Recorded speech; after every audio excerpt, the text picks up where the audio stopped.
Bem-vindos a mais um vídeo do Pote. Meu nome é Valentino e hoje a gente vai ver algumas aplicações da desigualdade de rearranjo.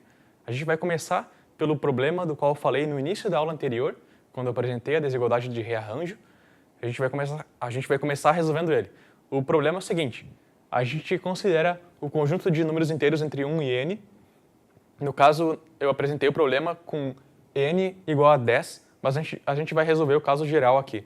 Então, a gente considera esse conjunto de números inteiros e a gente considera uma permutação qualquer, x1, x2, xn desse conjunto, e a gente olha para essa soma aqui, o somatório dos quadrados de xi mais i.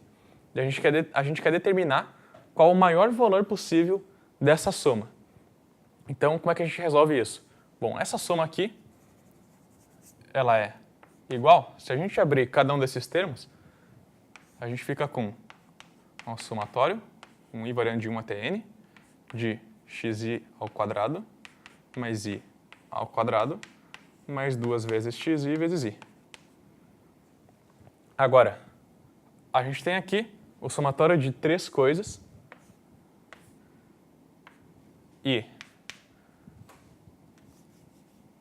a primeira delas é o somatório de xi ao quadrado com i variando de 1 até n. Ora, o somatório de xi ao quadrado é a mesma coisa que o somatório de i ao quadrado, porque porque os x são uma permutação desse conjunto aqui. Então, quando a gente soma os quadrados deles, a ordem não importa, a gente vai obter a soma dos quadrados desses elementos. Então, o primeiro termo é o somatório de i ao quadrado, com i variando de 1 até n.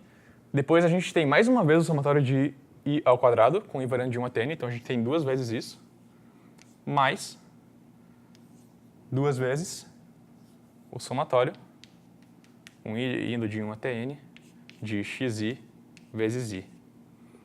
Então, o que a gente quer determinar é qual é o maior valor possível dessa expressão aqui, e para isso, como essa expressão aqui está fixa, ela só depende de n, o que a gente precisa fazer é determinar o maior valor possível dessa expressão aqui, considerando todas as possíveis permutações x desse conjunto aqui. Como é que a gente faz isso?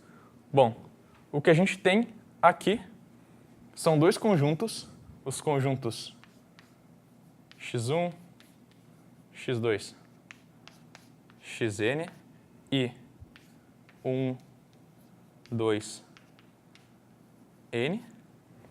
E a gente está multiplicando termos do primeiro conjunto com termos do segundo conjunto e somando essas multiplicações. E a gente quer determinar quando que a gente tem o maior valor possível. Ora,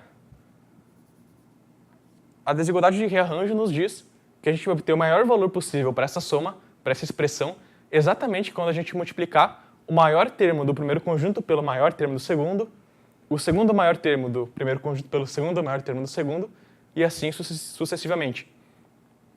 Ou seja, como a gente está multiplicando o iésimo termo do segundo conjunto, que já está em ordem de tamanho, pelo xi, o que a gente quer é que o xi seja o iésimo termo, quando a gente puser esses termos em ordem de tamanho, desse primeiro conjunto.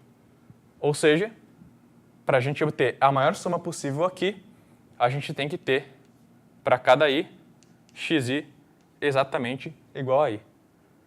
E quando isso acontece, essa soma aqui, então ela é menor ou igual, a gente tem aquela soma lá, duas vezes o somatório de i ao quadrado, mais essa soma aqui, então, ela obtém o seu maior valor possível quando xi é igual a i, e isso, então, é igual a duas vezes o somatório de i vezes i ao quadrado. Portanto, esse somatório aqui que a gente tinha no início, ele obtém o seu maior valor possível quando xi é igual a i para todo i, e esse valor é exatamente 4 vezes o somatório de i ao quadrado. Isso resolve o problema e fica como exercícios para vocês encontrar uma expressão fechada para esse somatório aqui em função do n, ele vai depender do n, e então vocês podem calcular quanto que isso dá quando n é igual a 10, que é o que eu propus na aula anterior.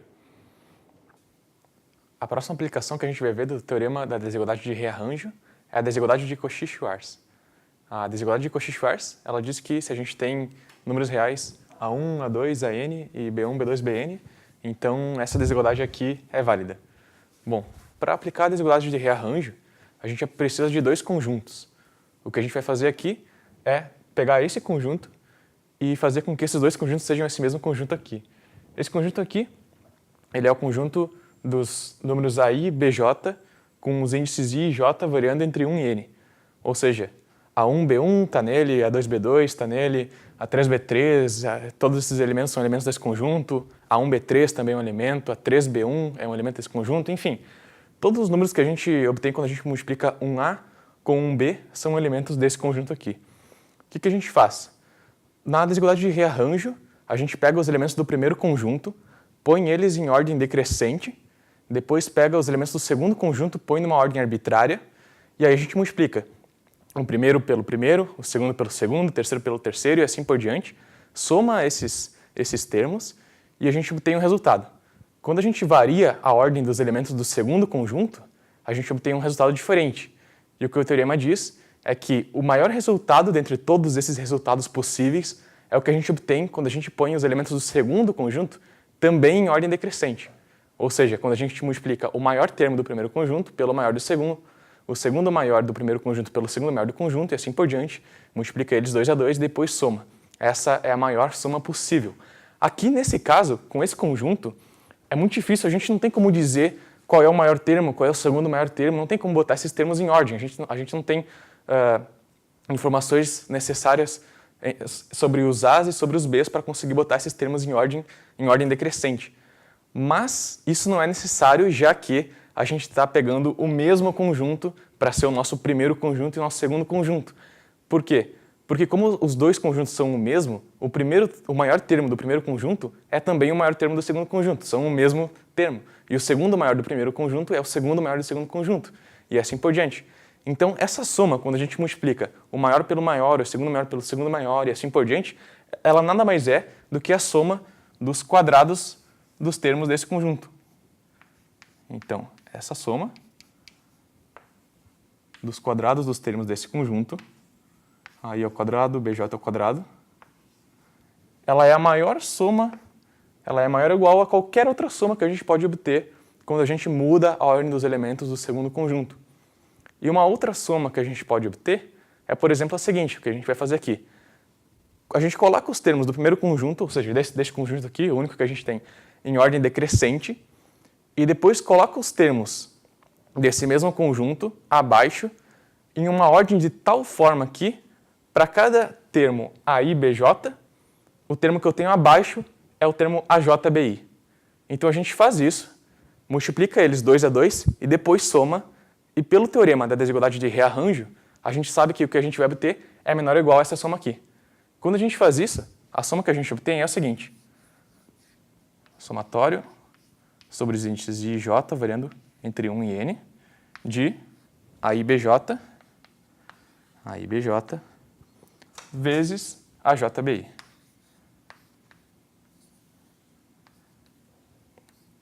Então, essa soma aqui de cima é maior ou igual a essa soma aqui de baixo.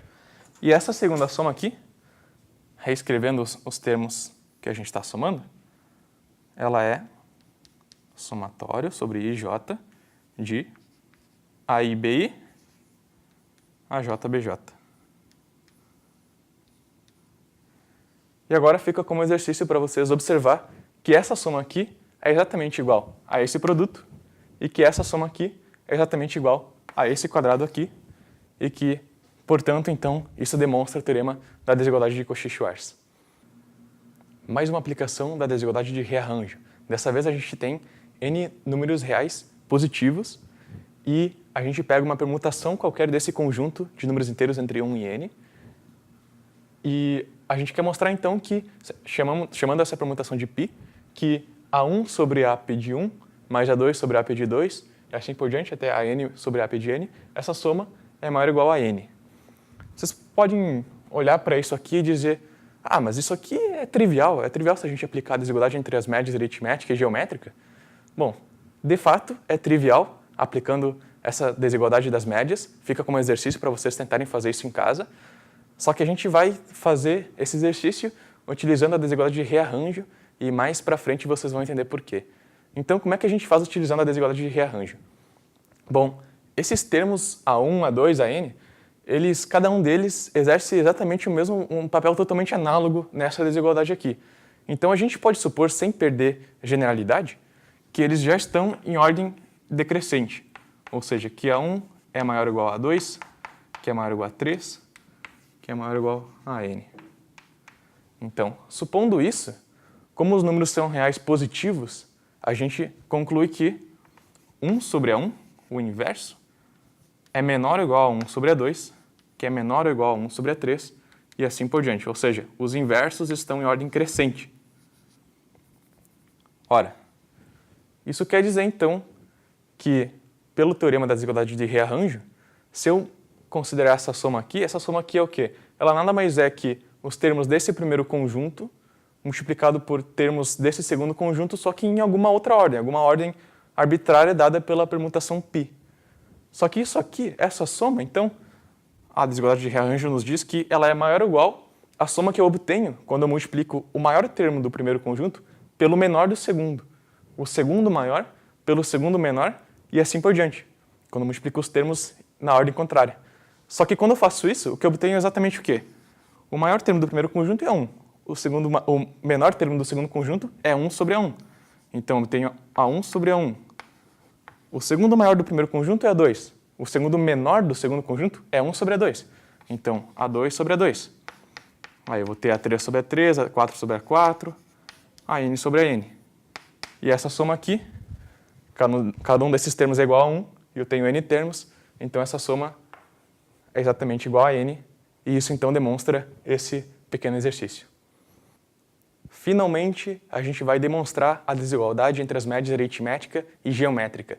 E a gente vai fazer isso utilizando a desigualdade de rearranjo. E foi exatamente por isso que no exercício anterior a gente resolveu ele utilizando a desigualdade de rearranjo, porque agora a gente vai utilizar aquele exercício para demonstrar a tão famosa desigualdade entre as médias. Então, vamos lá. A gente pega n números reais positivos, x1, x2, xn, e a gente vai definir os seguintes números. Antes de mais nada, a gente chama de g a média geométrica desses números, ou seja, a raiz enésima do produto deles.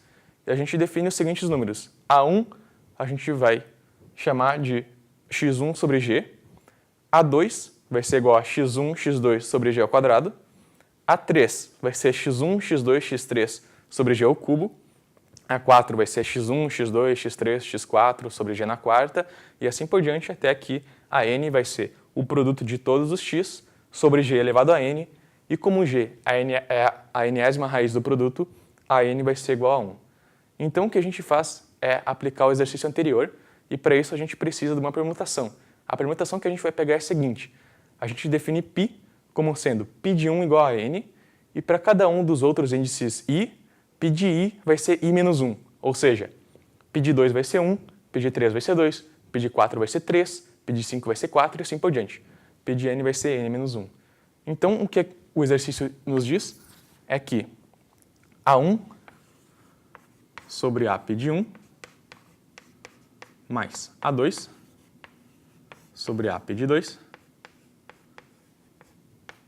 assim por diante, até a n sobre A π de n, isso é maior ou igual a n. Agora, isso aqui é exatamente, bom, A1 é x1 sobre g, e π de 1 é n, e então A π de 1 é a n, que é 1. x1 sobre g sobre 1. A2 é x1, x2 sobre g ao quadrado. Então, x1, x2 sobre g ao quadrado. π de 2 é 1 e A1 é x1 sobre g. Então, x1 sobre g. A gente vai escrevendo todos os termos. A3 é x1, x2, x3 sobre g ao cubo. A π de 3 é 2. A2 é x1, x2 sobre g ao quadrado. E assim por diante até que a gente fica com a n, que é 1, dividido por a π de n é n menos 1, e a n menos 1 é x1, x2 até xn menos 1 dividido por g na n menos 1. Agora, esse primeiro termo aqui, ele é igual a x1 sobre g. É claro, porque é x1 sobre g é sobre 1. Esse segundo termo, a gente cancela o g e cancela o x1, e a gente observa que ele é igual a x2 sobre g. O terceiro termo, fazendo os devidos cancelamentos, vai ser igual a x3 sobre g. E o último termo vai ser igual a xn sobre g. Então, o que a gente observa é que a gente está somando x1 sobre g, x2 sobre g, x3 sobre g, e assim por diante até xn sobre g. Então, o que o exercício anterior nos diz é que essa soma é maior ou igual a n. Dividindo por n e multiplicando por g, o que a gente obtém é que x1 mais x2 até xn dividido por n é maior ou igual a g. Isso aqui é exatamente a média aritmética dos números que a gente pegou. G, por definição, é a média geométrica, então isso demonstra a desigualdade entre as médias.